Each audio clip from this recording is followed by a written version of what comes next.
Welcome back to FanDuel's More Ways to Win Radio. Big playoff matchup, 3 o'clock Eastern, noon Pacific. It is in Detroit for the Lions, who ended a 30-year drought without a playoff win, and the red-hot Bucs, who at one point were 4-7 this year, rallied to get to 9-8, and then just picked apart, dismembered the Eagles last week in a blowout home win. Now they go on the road, and joining us right now, he's our best Bucs guest, Rhett Matthew, a Bucs podcaster, does huge numbers, very popular in that space, and he's back with us to break down this game. Rhett, your confidence level in what the Bucs have put on tape the last few weeks after watching them beat Philly on Monday night, how you view this team now going into this divisional round game against Detroit as a 6.5-point underdog. You know, as a fan looking at this game, I have to take the entire season into account. And looking ahead to the Lions, win or lose for the Bucs, it's hard to write this season off as anything other than a success. As you had mentioned, this team was 4-7 at one point, had lost 6 of their last 7, had to come together as a team, had to buckle down, had to win their division, and then on top of that, they had to prove that they were not a team to win a bad division and get walloped in the first round. So the fact that they showed up the way that they did against Philly, it makes me feel really good about the future of this team, with potentially Baker Mayfield coming back on a multi-year extension.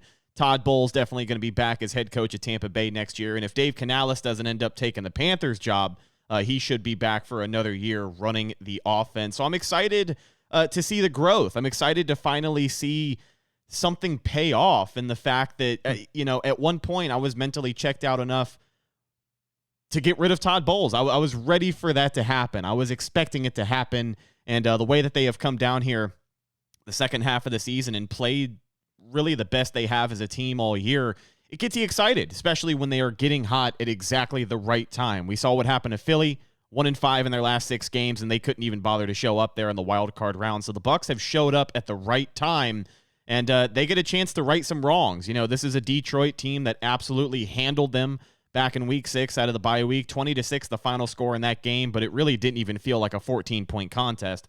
Felt like the Bucs should have lost by 24.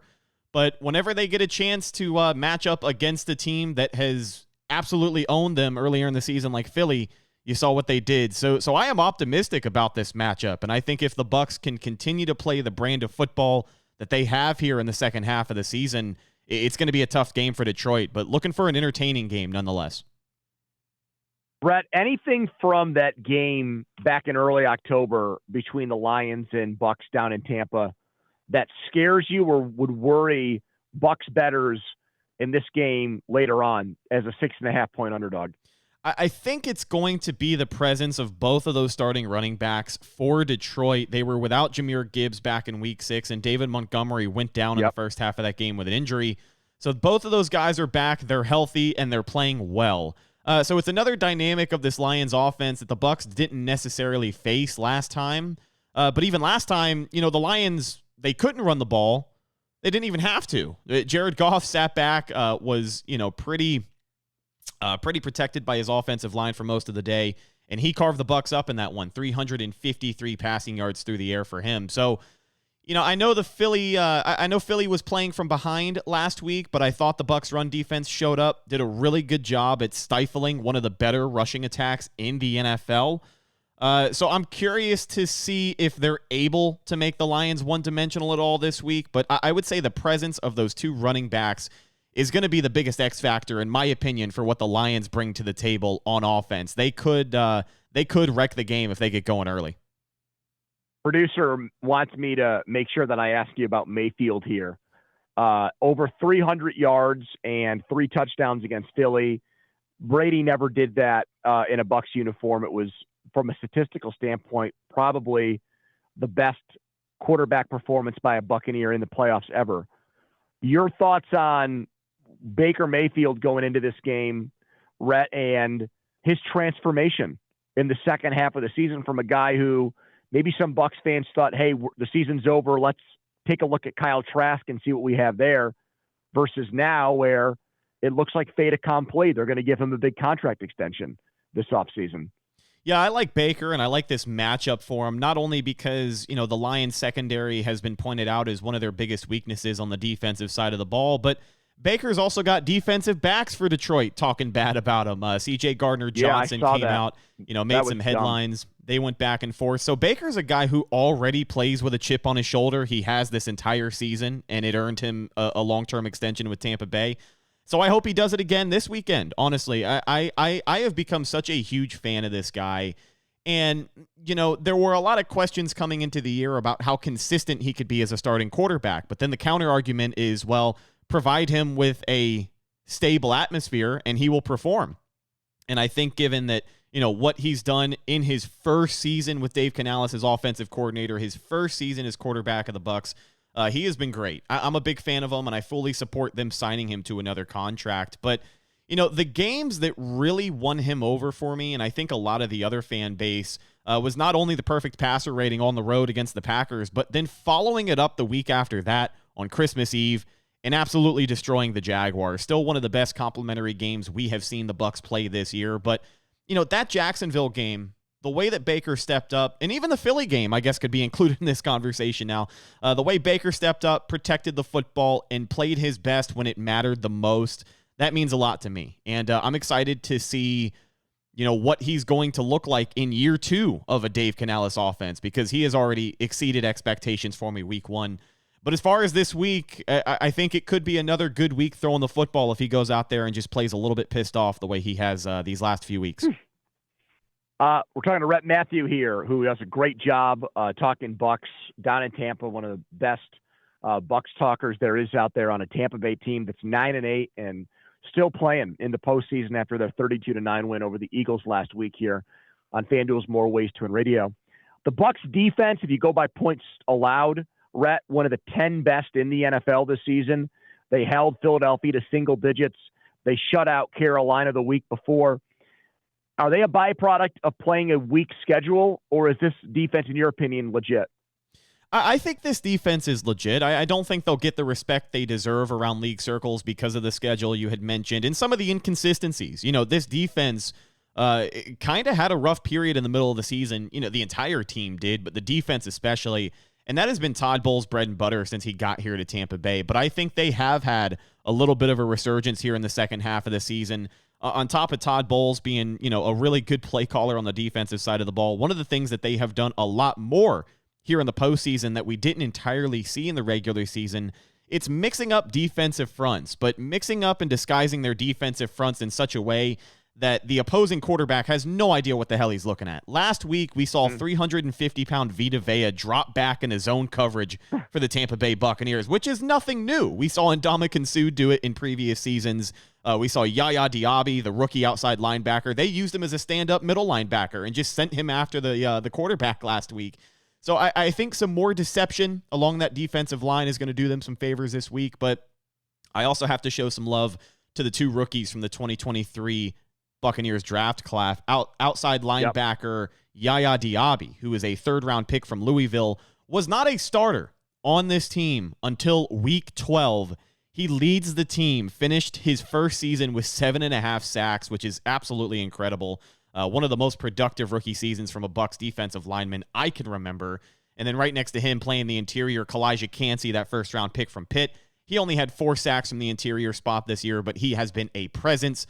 Both of those guys were something the Buccaneers did not have the last time they played Detroit.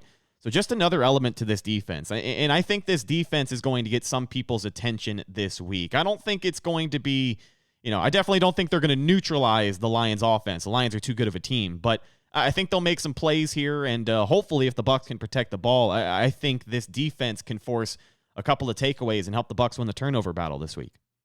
Rhett, let's whip through some of the props here for Bucs players in the game, and just whatever pops into your head first. If you would bet the over or the under, just your gut instinct, your knee-jerk reaction to the numbers I'm going to give you here.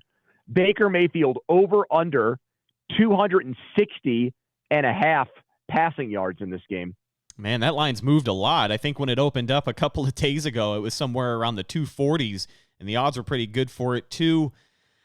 That's why they pay those guys out there a lot of money to come up with these lines. I'm not crazy about going over on the passing yard stat, but I think if it is a good week for Baker throwing the football like I hope it is, then I definitely think over 260 is going to be possible. So I'll reluctantly ride the over on that one. I think it hits. Rachaad White, rushing yards prop, over under 53.5 yards. Oh, another one of those lines with a lot of motion this week. I think he was closer to 60 when I had checked on it, and you can see why it's going down. I don't feel too great about that. I will say I'm probably going to go under. Rachaad White has proven to me that he can do a lot of things in this offense, but being a 3-down back who can control the pace of a game by running the football, I don't quite know if he's reached that point yet. So the Lions do have a pretty tough run defense. I think it's going to be more of a focal point for the Bucs to get the ball in the hands of guys like Mike Evans, Chris Godwin, and even Trey Palmer, David Moore are capable of a play every now and again. So I think Rachaad White could be active in the passing game. I don't think he's going to get over, 53 yards? 53.5. Yeah, I like the under on that. So do I, actually. Mike Evans, receiving yards prop, Rhett, 70.5. Ooh, another tough number, man. These lines seem extra tough this week. The Lions have struggled in the past with Mike Evans, and I know that he wasn't exactly featured in the offense back in that Week 6 matchup. Really, nobody in that Buccaneers offense was featured. Lackluster is quite the understatement to describe what they put on the field. But I think the Lions secondary could struggle with Mike Evans this week. If they are not playing double coverage on him for 99% of the game, he's going to make a big-time play over the top of that offense. Mike Evans, statistically this season, is the best receiver in the best wide receiver in the NFL against single coverage. He has the statistics to prove it. And wow, I didn't know that. That's a great stat. Yeah, statistically really one of his best seasons as well. So I think if the Lions are not ready to devote a lot of resources to slowing down number 13, he could have a big day. So you know what? In tune with Baker Mayfield's passing yards prop, I will go over on Mike Evans receiving as well. His running mate, Chris Godwin, over under 63.5 receiving yards. Do you like that one more? Oh, man. The way that the game script stuff kind of plays out, if I'm taking Mike Evans to go over 70, I think he's going to be the focal point of the Buccaneers offense. I can't remember too many games this season where Mike Evans has over 70 yards on the day and Chris Godwin has over 60. So I don't like that one as much, only because in my mind, I think it's going to be a big day for Mike Evans. So I will go under on the Godwin line. All right, last one for you, Rhett. The line is 6.5. You ride in with the Bucs in Detroit this weekend. Yes. Go ahead and give me Bucs plus 6.5. I'm not entirely sure if they win. I know my little red and pewter heart can't take it. They have already exceeded my expectations so far this season. So win or lose this Sunday, this season is a huge win for the Bucs. But I do think they cover, and they can keep it within. What'd you say? 6.5? 6.5. Yeah, I give me Bucs plus 6.5. And you know what? I can't pick against the team here on the show anyway, so I'll say the Bucs come out on top and they shock the world yet again this week.